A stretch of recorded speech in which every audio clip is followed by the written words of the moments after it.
الفاتحة.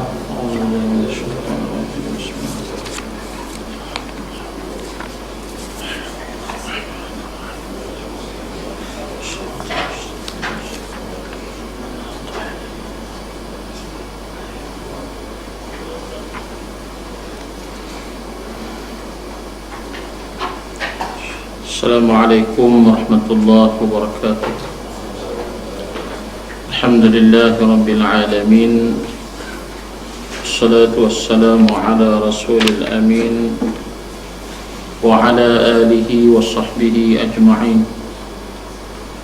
Rabbi shrah li sadri wa yassir li amri wahlul 'uqdatam min lisani yafqahu qawli, amma ba'd.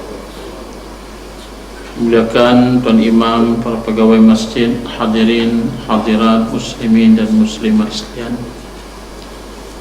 Alhamdulillah, pada malam ini kita mengucapkan syukur kepada Allah Ta'ala akan diberikan kesempatan, kesehatan dan kelapangan untuk kita sama-sama berada di rumah Allah ini, bagi sama-sama kita membaca beberapa ayat daripada surah. Nah, kita mulakan surah Al-Balad ke surat 114. InsyaAllah kita sama-sama membaca surah Al-Balad. Mungkin di kalangan kita sudah hafal, yang belum menghafal berazam insyaAllah untuk sama-sama kita cuba, kerana ia ayat-ayat yang pendek dan sebanyak 20 ayat sahaja insyaAllah. A'udzu billahi minasy syaithanir rajim.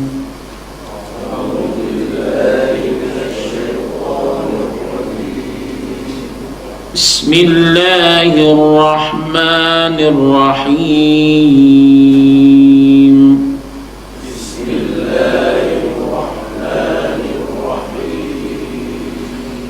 La uqsimu bihadzal balad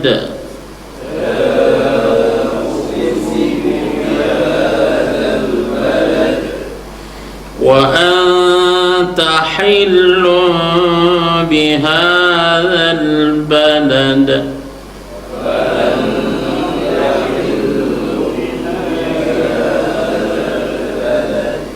wa walidin wa ma walad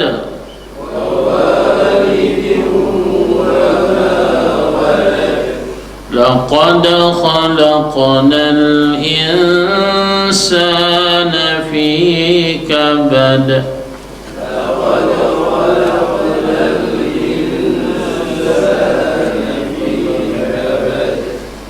ayahsabu an lan yaqdira alayhi ahad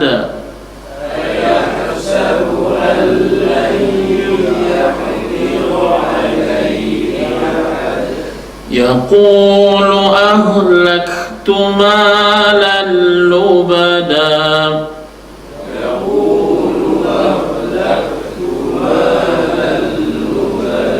ayahsabu an lam yarahu ahad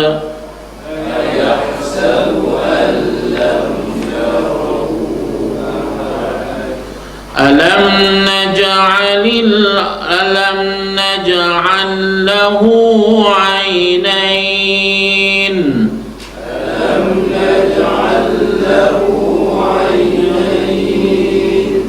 wa lisanan wa shafatayn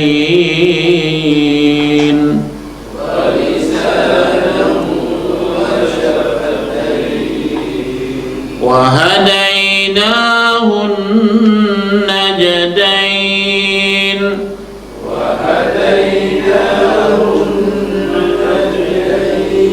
falaqtahama al-'aqabah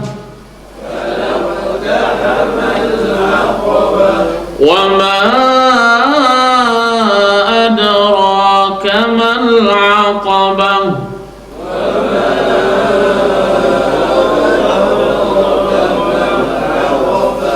فك رقبة أو إطعام في يوم ذي مسغبة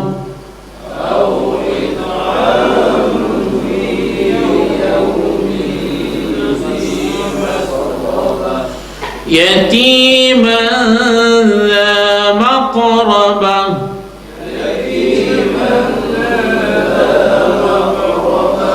أو مسكينا ذا متربة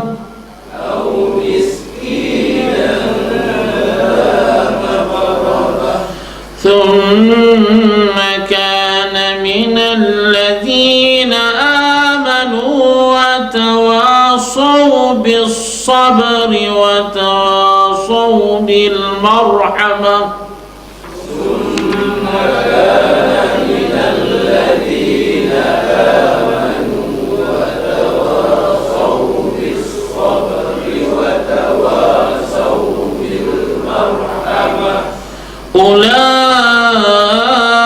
أولئك أصحاب الميمنة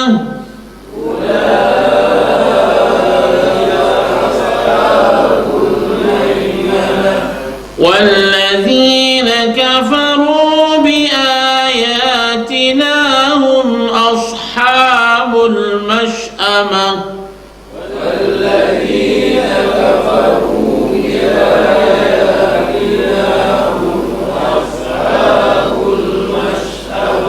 عليهم نار مؤصدة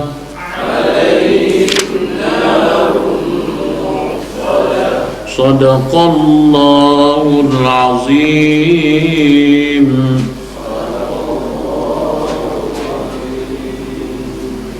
لا أقسم بها لا أقسم بها لا أقسم بهذا البلد قلقلة الصغرى بهذا البلد قلقلة كبرى لا ما جاء اسمه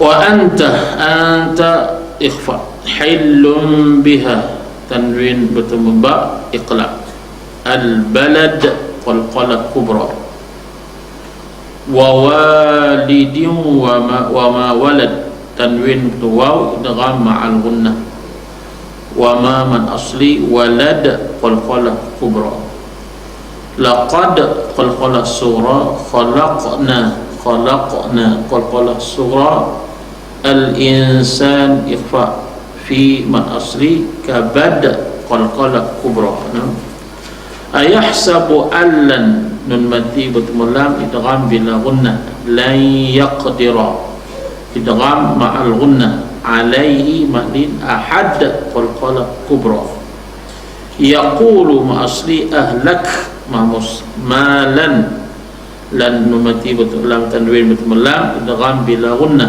لبدا دعاك من عوض أيحسب أن لم إدغام بلا غنة لم يره إظهار شفوي يره أحد مأصلة طويلة 245 أحد قلقلة كبرى ألم نجعل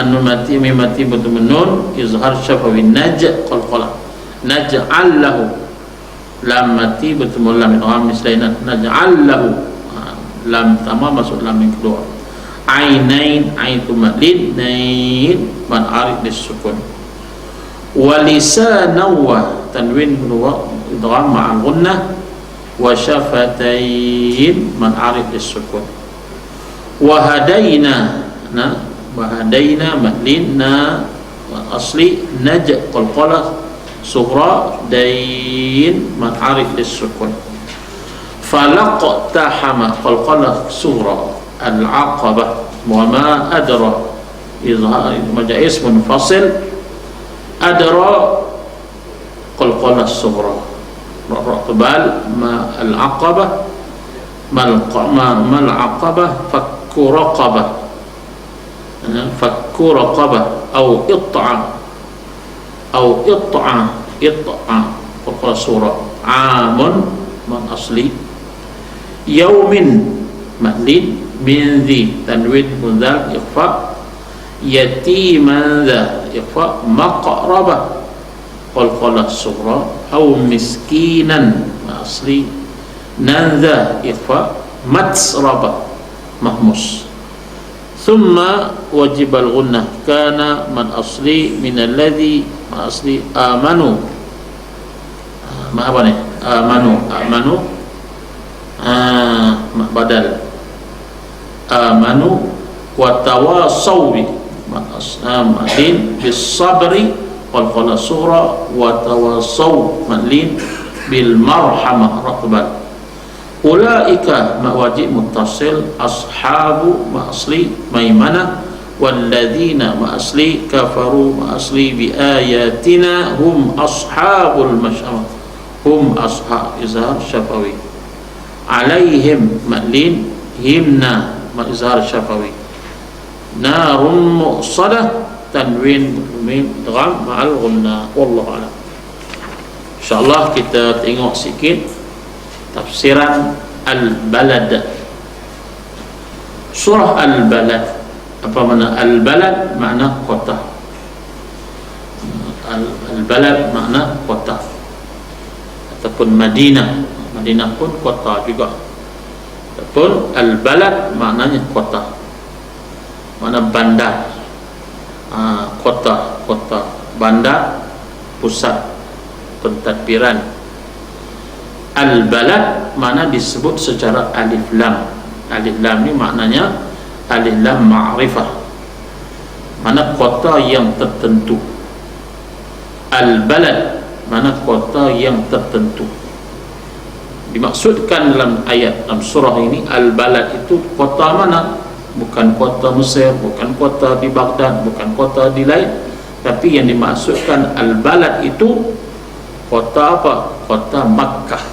Nah, kota Makkah. Surah yang ke-90 mengandungi 20 ayat. Bismillahirrahmanirrahim. Pendahuluan mengenai surah Al-Balad. Surah Al-Balad artinya kota, yaitu surah yang ke-90, mengandungi 20 ayat dari jenis Makkiyah, diturunkan selepas turunnya surah Qaf. Surah Qaf hubungannya dengan surah yang terdahulu, surah Al-Fajr. Kalau di sana dalam surah Al-Fajr ada celaan, yakni kemurkaan, larangan, kemarahan Allah Ta'ala kepada orang yang memakan harta pusaka. Nah, dalam surah Al-Fajr Allah Ta'ala menempelak mereka yang makan secara yang tidak adil. Harta yang diambil, harta yang dimiliki, harta yang dimakan secara zalim, yaitu macam mana? Dengan mencampur adukkan antara yang halal dengan yang haram. Harta pusaka, hak dia ambil, hak orang pun dia ambil juga. Tak banyak, dia kata setengah kilo, setengah apa? Setengah inci ya, ataupun 2 kaki ya, 3 kaki ya. Kita ambil secara yang tidak halal. Kita guna tipu, perkiraan, macam-macam lah. Mungkin kita lebih bijak daripada adik-beradik yang lain, kita ambil kesempatan. Semua tu cara Arab, dengan mencampur adukkan antara yang halal dengan yang haram. Kena jelas, benda ni kena jelas. Dan tidak menggalakkan dosa yang kedua yang Allah murka dalam surah Al-Fajr, yakni tidak menggalakkan, yakni tidak suka memberi makan kepada orang miskin. Tak suka memberi makan kepada orang miskin, Itu celaan yang kedua. Nah, kita Allah Ta'ala berikan rezeki yang lebih, nah, kita tak membelanjakan, tidak memberikan sedekah, tidak memberikan harta yang ada itu untuk memberi makan kepada orang fakir miskin. Nah, mungkin di sana, di kita ni mungkin semua orang boleh makan, tapi mungkin ada orang kampung kita, jiran rumah kita di kampung sana yang susah, kita kena ambil perhatian. Bila kita tengok pada ayat dalam surah Al-Fajr ini, Allah laknat, Allah sebut dengan kalimah yang sangat dahsyat. Allah laknat kita. Laknat disebabkan oleh apa? Kita kedekut. Kita kedekut. Lebih-lebih lagi di bulan Ramadan. Orang yang Allah Ta'ala laknat ialah mereka yang kedekut. Disebabkan harta yang dia miliki itu dia tidak belanjakan untuk, wala tahaduna ala ta'amil miskin.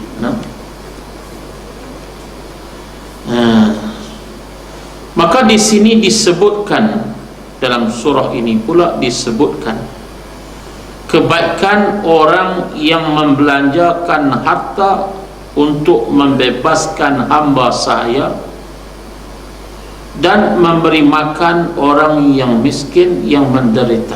Dalam surah ini juga disebutkan kelebihan pahala bagaimana Allah berikan kepada mereka yang mana membebaskan hamba sahaya dan memberi makan orang miskin yang menderita. Kalau di sana ada disebutkan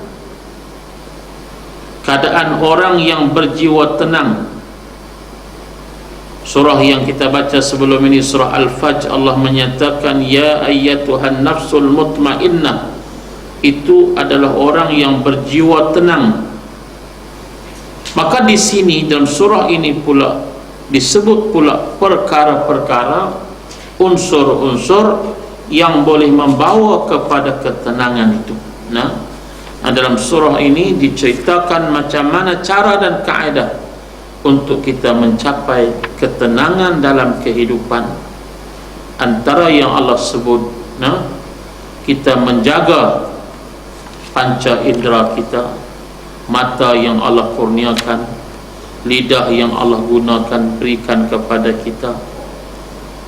Alam naj'al lahu 'ainain wa lisanan wa syafatain. Semua itu kemudian Allah sebut tentang beberapa tindakan orang-orang yang akan mencapai ketenangan. Dalam bahasa Arab dipanggil sakinah, ketenangan.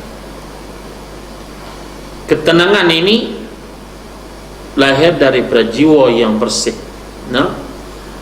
Jiwa yang bersih, yaitu hati yang bersih. Kemudian Allah sebut bermula dengan ayat Bismillahirrahmanirrahim, la uqsimu bihadzal balad. La ini makna tidak, la zaidah. Maksudnya apa? Uqsimu, sesungguhnya. Bila kata la di awal ayat, di makna at-ta'zim, sumpahan Allah Ta'ala membesarkan apa yang selepas sumpah itu.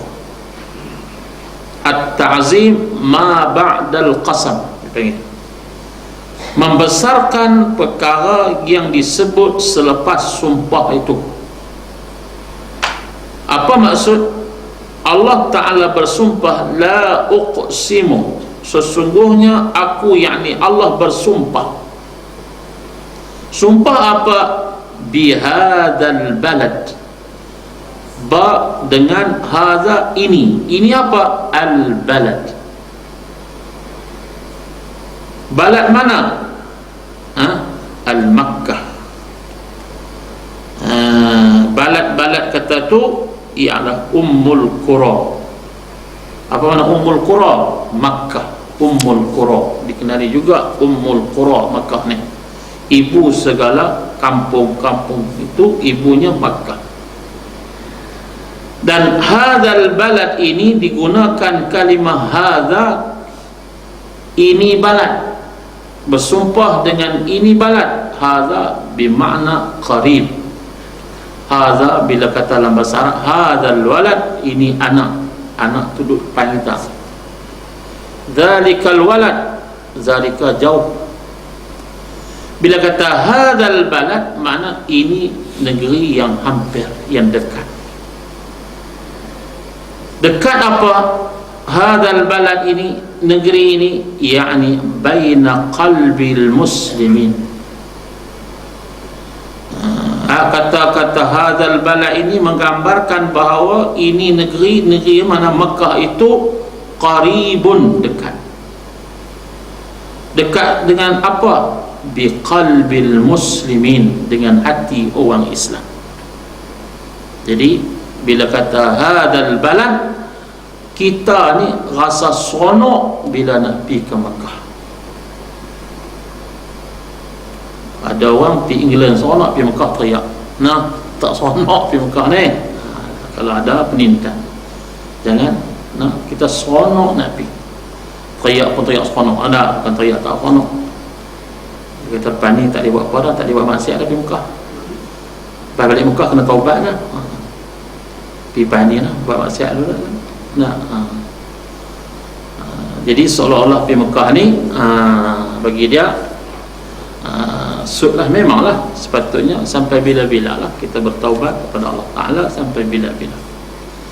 Bihadzal balad, nah, disebut dalam Quran 8 kali. Kalimah balad ini disebut dalam Quran 8 kali, yang mana 4 kali Allah sebut dengan kalimah hadzal balad. Maksudnya negeri ini hampir dengan kita, yaitu pada hati manusia yang beriman. Sebab apa dekat? Wa haitsuma kuntum fawallu wujuhakum syatrah. Dekat sebab yang pertama, negeri ini, tempat ini menjadi kiblat kepada kita. Surah Al-Baqarah ayat 144, Allah menyatakan bahawa bila kita berhadap dalam solat, untuk solat itu maknanya sujud itu menghadap ke mana? Kepada negeri ini, negeri yang padanya kota Makkah, dan kota Makkah padanya Kaabah. Mana menghadap di Kaabah. Dalam tafsir yang lain juga menyatakan betapa Allah Ta'ala mengulang 8 kali kalimah Al-Balad, sehingga menamakan surah ini dengan Al-Balad. Pasal apa? Dia tak ada surah mula dengan qaryah, tak ada, kampung. Surah yang bermula dengan kalimah Al-Qaryah tak ada. Tapi surah yang bermula dengan Al-Balad ni ada. Apa kaitan? Apa maksud? Antara yang disebut oleh ahli tafsir menyatakan betapa pembangunan manusia itu perlu diproses permulaannya di pekan-pekan, di bandar-bandar. Bila bandar beriman, maka insya Allah aliran keimanan itu akan mengalir sampai ke kampung-kampung. Kalau bandar rosak, habis semua rosak. Karena di bandar ini pusat segalanya. Nah, pusat apa? Pusat dakwah ada. Pusat apa lagi? Pusat maksiat pun ada. Dia ada belakang. Nah, kalau boleh semuanya bandar-bandar itu, Madinah kata tu menjadi Madinatul Islamiyah, bandar Islam yang beriman, yang bertakwa, maka negeri akan menjadi negeri yang beriman dan bertakwa. Dari apa maksud Al-Balad ini? Ialah Allah Ta'ala nak membawa kita kepada satu contoh perbandaran yang pernah diwujudkan oleh Nabi di Makkah dan di Madinah. Bila mana Nabi berjaya memerintah Madinah, kemudian kembali ke Makkah, kemudian Islam berjaya memimpin 2 bandar besar ini, akhirnya seluruh jazirah Arab, Syam, sehinggalah dunia Arab menyinari dengan Islam, kemudian pula Islam sampai ke Eropah dan seumpamanya, dan Islam sampai ke negeri-negeri yang lain pun fokusnya adalah bandar. Amru ibn al-Asr sampai ke Mesir, dia menguasai tempat yang bernama Fustat. Fustat itu ibu negara Mesir lama. Kalau kita pergi ke Mesir, kita jumpa Masjid Amru ibn al-Asr yang hebat, yang akhirnya berjaya mengislamkan pokok Qibti yang sebahagiannya dulunya Kristian menjadi Islam. Maknanya apa? Islam memerintah bandar dengan mengislamkan masyarakat bandar, akhirnya masyarakat bandar itu beriman, dan akhirnya negeri itu beriman dan bertakwa. Itu diantara hikmah Allah Ta'ala menyebut perkara tersebut. Tapi lah ni kampung pun teruk juga lah. Bukan bandar, kampung lagi teruk kan ada. Ini terbalik kurang juga. Nak buat macam mana? Hak mengaji banyak di pekan, di kampung waktu ni duk main dam. Nah, dia naik haji 4 kali lah. Nah, waktu ni waktu maghrib sampai sahur dah masuk isyak apa kuliah maghrib tak ada main dam tak apa, main di masjid. Nak mengajar tak ada. So saya pun duk kam belakang. Nah, itu pun satu keadaan. Yang kedua ialah Allah Ta'ala menyebut bagaimana al-balad ini satu negeri yang kamu kena kaji. Pertama, di segi hubung kaitnya dengan sejarah. Disebut dalam ayat yang kedua dan ketiga, yaitu sejarah bagaimana ketamadunan manusia Allah Ta'ala letakkan padanya Nabi Allah Ismail, Nabi Allah Ibrahim, dan seterusnya keturunan mereka itu. Apa? Yang kedua Allah menyebut wa anta yakni ya Muhammad. Wa anta yakni ya Muhammad. Hillun, engkau Muhammad. Hillun ni makna halalun. Di sini ada 3 makna halalun ini. Wa anta hillun bihadzal balad. Yang pertama antara tafsirannya ialah hillun itu bermakna anta ya Muhammad. Halal itu maknanya bi ayyahillalaka, dan dihalalkan kepada kamu dengan maksud apa? Ini tanah tumpah darahmu dan kamu akan menguasainya. Kata dalam tafsir Munir, dia kata ayat yang kedua ini adalah wa'dullah bil fathi. Ayat yang kedua ini adalah satu janji Allah kepada Nabi bahawa negeri ini, negeri mana? Mekah ni, kamu akan kuasainya pada suatu masa akan datang. Ayat ini turun di Mekah dalam keadaan orang Islam ditekan, disiksa dengan berbagai-bagai bentuk ancaman. Maka dalam ayat yang kedua ini Allah menyatakan, wahai Muhammad, kamu sebenarnya akan diberikan kuasa, yahillu laka, kamu akan diberikan, dihalalkan kepada kamu akan bumi ini, tanah ini, kota Mekah ini, bila kamu nak menguasainya. Kamu nak buat apa pun boleh nanti lah, kamu tak boleh buat apa, sebab kamu dikuasai oleh musuh-musuh yang menguasai kota Mekah sekarang ni. Bi ayyahilla, kamu akan menguasai bila? Bil fathi, bila kamu sampai waktunya, iaitu dah Fathul Makkah. Ini janji Allah. Ini satu motivasi daripada Allah Ta'ala dalam bentuk gambaran bahawa suatu hari nanti Nabi akan balik semula ke Makkah. Kerana apa? Lah ni kamu diuji, kamu disiksa, sahabat kamu pun begitu, tapi satu hari nanti hillun, kamu akan menguasainya. Yang kedua dikatakan hillun lakum, itu dua anta hillun, kamu juga dihalalkan. Yakni apa? Orang-orang kamu dihalalkan dengan maksud kamu akan dilakukan pelbagai bentuk penyiksaan di negeri ini.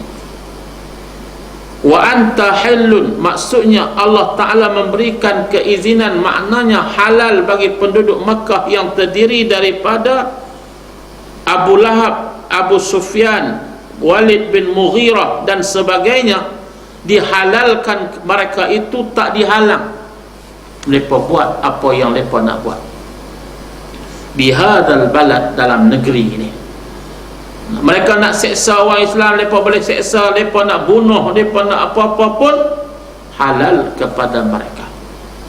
Nah, gambaran betapa Allah Ta'ala menggambarkan bahawa susahnya bersama Nabi sallallahu alaihi wasallam. Nah, susahnya bersama Nabi itu. Yang ketiga, halal di sini makna Nabi berhak tinggal di sini dan orang-orang kafir tidak berhak menghalau Nabi. Kamu ya Muhammad dan pengikut-pengikut kamu halal duduk di Makkah ini, karena ini tanah tumpah darahmu. Tidak boleh mereka menghambat, menghalau, memboikot dan sebagainya. Ini negeri kamu. Nah, ini negeri kamu dan kamu berhak mendapat manfaat daripada negeri ini. Ialah kita tahu Nabi dan para sahabat diboikot daripada mengambil manfaat, berjual beli macam-macam, padahal Nabi dan pengikutnya adalah penduduk peribumi, penduduk asal Makkah. Kenapa dinafikan hak?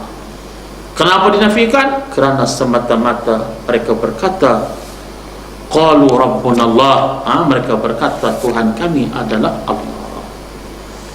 Itu dalam beberapa tafsir yang menyebutkan makna hillun itu. Wa anta hillun bihadal balad, ini negeri, balad ini Makkah ini. Wa walidin wa ma walad, dan juga Allah Ta'ala bersumpah juga, la uqsimu bihadzal balad wa anta hillun bihadzal balad wa walidin wa ma walad, dan negeri ini yang padanya, wa walid ini makna bapa. Nah, di sini sebut bapa, walid ini makna bapa, dan wa ma walad, dan anak. Apa maksud? Dalam tafsir yang lain dia menyatakan bahawa dan demi bumi kota Makkah ini yang padanya walid, walid ini kembali kepada Adam alaihi salam, dan wama walad, dan keturunan Adam yang mendiaminya.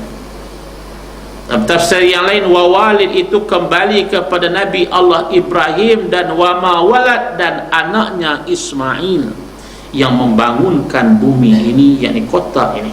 Kota mana? Kota Makkah. Ibnul Qayyim dalam tafsir dia menyebut walid itu adalah Nabi Ibrahim, wama walad, dan anaknya Ismail.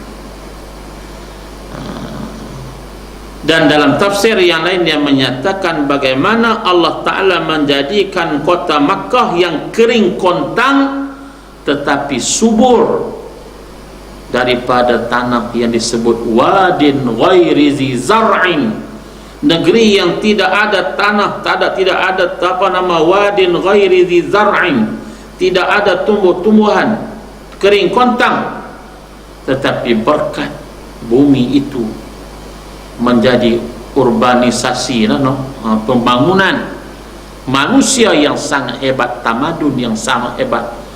Wa walidin wa ma walad maknanya beranak pinak manusia tu, daripada Nabi Ismail, Nabi anak Siti Maryam, anaknya Nabi Allah Ismail, kemudian air Zamzam, kemudian berkampungnya masyarakat dengan nampaknya air Zamzam itu, kemudian menjadi kota, datanglah keturunan demi keturunan yang membesarkan keluarga-keluarga yang kemudiannya kabilah-kabilah yang banyak, akhirnya memakmurkan muka bumi Makkah itu dengan anak yang disebut sebagai keturunan demi keturunan.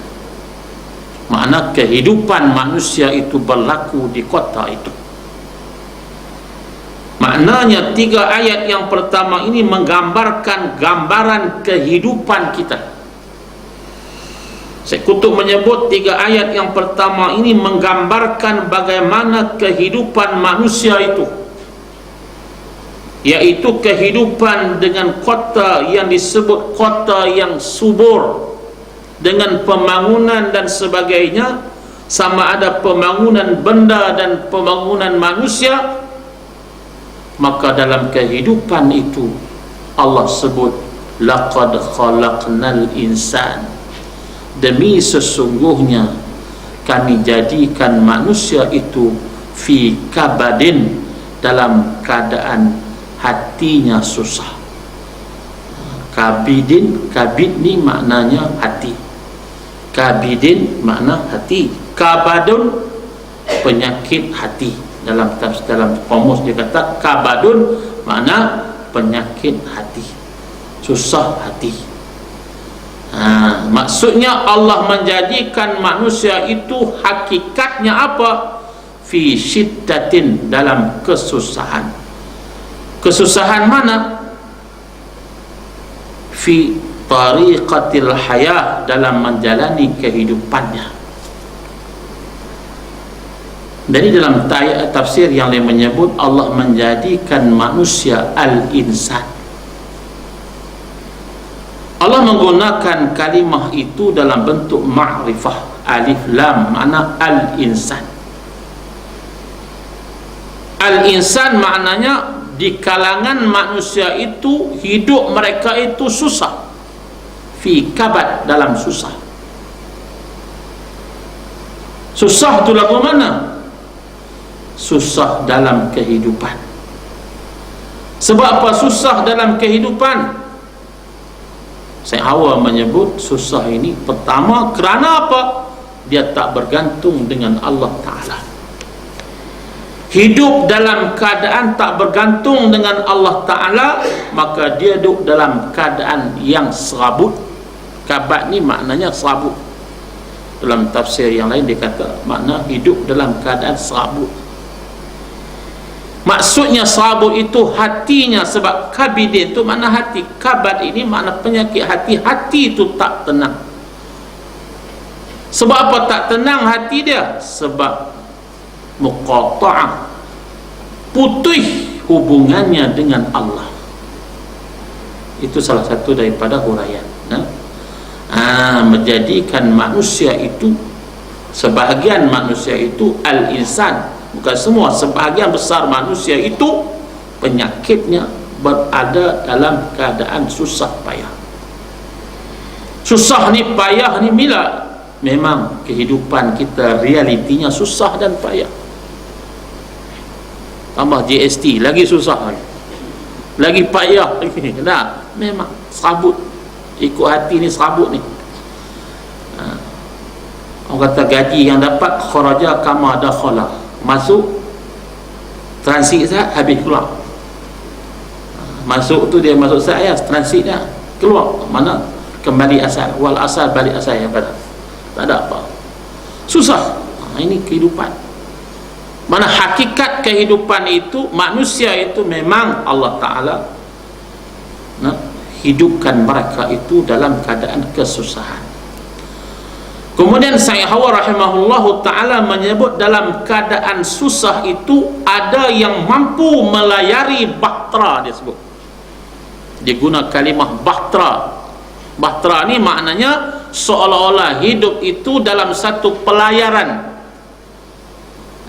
Bila pelayaran, angin yang sangat kuat, tiupan, badai dan sebagainya, susah payah, maka ada yang tak mampu untuk meneruskan kehidupan ini. Ada yang tenggelam, ada yang terjun laut, mabuk terjun, dah tak sampai ke pelabuhan. Bila tak sampai ke pelabuhan, kapal pun dah karam, dia pun mabuk, maka akhirnya terjun karam. Maka sebab itulah kita kena ada bekalan yang dipanggil safinatun najah, bahtera yang menyelamatkan kita tu kena ada. Secara mudah kita rujuk surah Al-Maidah ayat 112 kan, apa nama, At-Taibun, Al-Abidun, itu semua bahtera penyelamat dalam kehidupan kita. Taubah kan, Al-Maidah ayat 112. Laqad, dan sesungguhnya, demi sesungguhnya kami menciptakan manusia itu dalam keadaan kesusahan, masyaqqah kehidupan mereka itu. Kemudian yang seterusnya, yang ketiga, Allah mengatakan bahawa dalam keadaan masyaqqah fi hayatihimud dunya, masyaqqah kehidupan dunia itu, Allah memang membiarkan mereka itu susah. Untuk apa? Liyabluwakum ayyukum ahsanu amala. Allah nak memilih siapa yang sangat-sangat berjaya dalam melepasi kesusahan dan kepayahan dalam kehidupan itu. Sebab itu hidup ni ujian. Siapa yang berjaya melepasi ujian kesusahan itu, maka dia sabar, dia munajat kepada Allah. Yalah, kita hidup ni memang diuji dengan berbagai ujian, maka siapa yang berjaya dalam melepasi ujian itu, maka Allah akan pilih dia sebagai ahli syurga.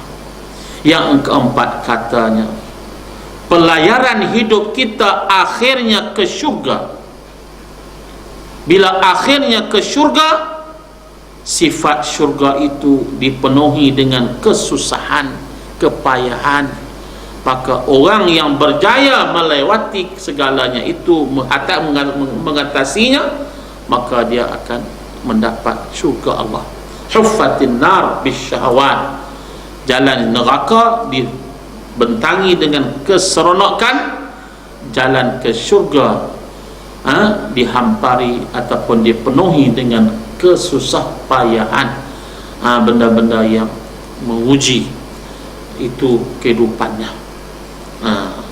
Maka yang pertama tadi, kembali kepada yang pertama tadi, bila kita dalam kedudukan yang susah, maka kita kena bergantung dengan Allah.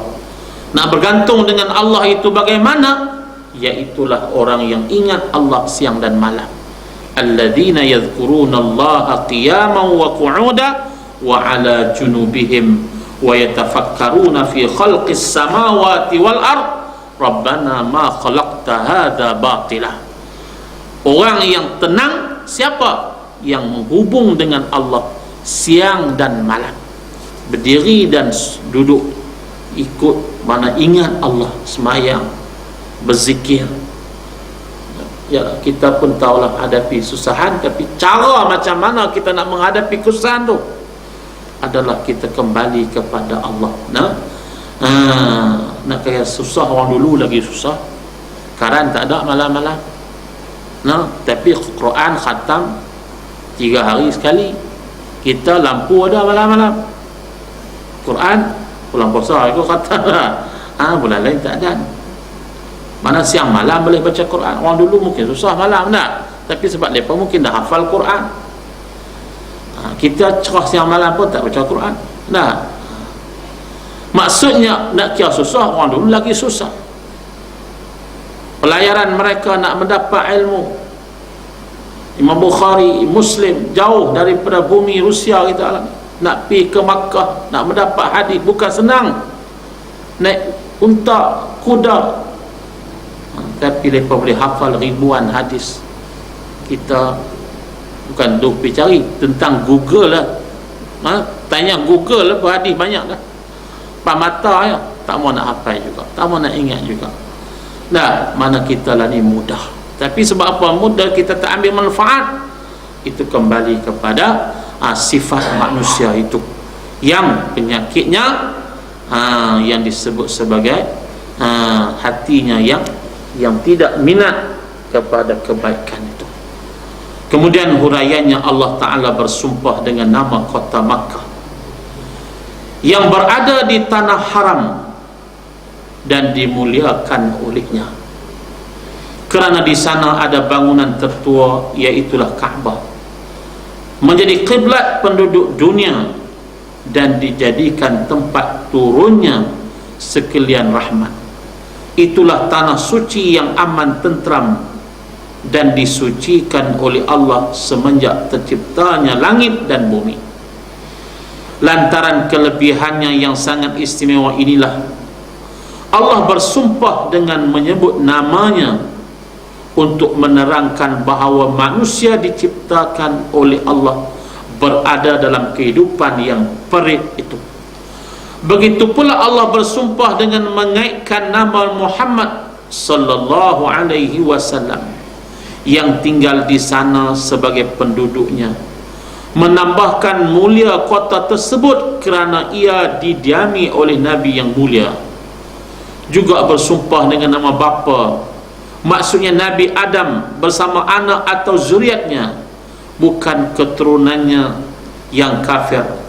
Oleh sebab itu orang kafir walaupun berketurunan Nabi Adam tidak mendapat kehormatan untuk dibenarkan tinggal di kota Mekah.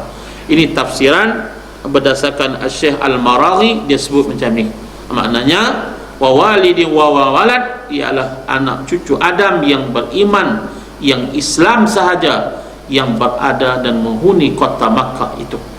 Dan itulah sampai hari ini pun tanah haram daripada orang-orang kafir. Allah bersumpah dengan nama-nama yang disebut itu untuk menguatkan penyataannya bahawasanya manusia telah diciptakan Tuhan untuk menghadapi kehidupan yang serba sukar, mestilah bersusah payah, bukan untuk bersenang lenang, iaitu dari semenjak ditiupkan roh ke dalam jasadnya sampailah roh itu dicabut dan akan terpisah dengan jasadnya. Dia dilahirkan dengan bersusah payah, mula dikandung, kemudian diperanak, kemudian disusu, setelah disapih yakni diceraikan susu, bekerja mencari sara hidup dan meneruskan kehidupan. Akhirnya ketika datang ajal dia berjuang dengan maut. Memanglah seluruh kehidupan menempuh kesukaran dan kepayahan. Kata Ibnu Mas'ud, ayat ini menjadi penghibur kepada Rasul yang telah mengalami, Rasulullah sallallahu alaihi wasallam yang telah mengalami kesukaran lantaran menghadapi orang kafir yang memusuhinya, sebagai pengajaran, dan memang mesti tabah menghadapi kesukaran hidup. Dalam tafsir yang disebut oleh pengarang ini, dia menyebutkan bahawa kehidupan itu dipenuhi dengan masyaqqah. Allah menciptakan kehidupan itu secara tabiatnya kita berhadapan dengan kesusahan, lebih-lebih lagi dalam kehidupan di dunia yang sementara ini kita berjuang untuk hidup, termasuklah kita juga berjuang untuk nak menegakkan Islam.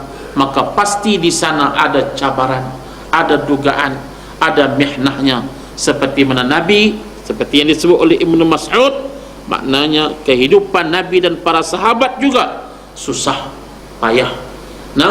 Walaupun Nabi maksum, boleh berdoa kepada Allah untuk menghindarkan segala ancaman, tetapi Allah Ta'ala membiarkan. Kenapa? Itulah gambaran kehidupan yang pasti diuji dan dicuba, walaupun mati demi untuk mempertahankan agama Allah Subhanahu wa Ta'ala itu. Itulah ayat yang kita baca 1 sampai 4. Mudah-mudahan sebanyak akan menjadikan pengajaran kepada kita bersama berdasarkan tafsiran-tafsiran yang telah disebut oleh para ahli tafsir. Mudah-mudahan kita sama-sama mendapat manfaatnya insya-Allah. Aqulu qawli hadza wa astaghfirullahal azim li wa lakum. Wassalamualaikum warahmatullahi wabarakatuh. Alhamdulillahirabbil alamin, wassalatu wassalamu ala rasulil amin wa ala alihi wa sahbihi ajma'in. Allahumma taqabbal minna salatana wa siyamana wa ruku'ana wa sujudana wa takhashu'ana wa tadarru'ana wa ta'abbudana wa tammin taqsirana ya Allah ya arhamar rahimin. Allahumma arzuqna ilman nafi'a wa rizqan wasi'a wa shifaan li kulli da'. Rabbana atina fid dunya hasanah wa fil akhirati hasanah wa qina adzaban nar wa qina adzaban nar wa qina adzaban nar. Wa sallallahu ala sayyidina Muhammad walhamdulillahi rabbil alamin. Taqabbalallahu minkum minna wa minkum taqabbal ya karim.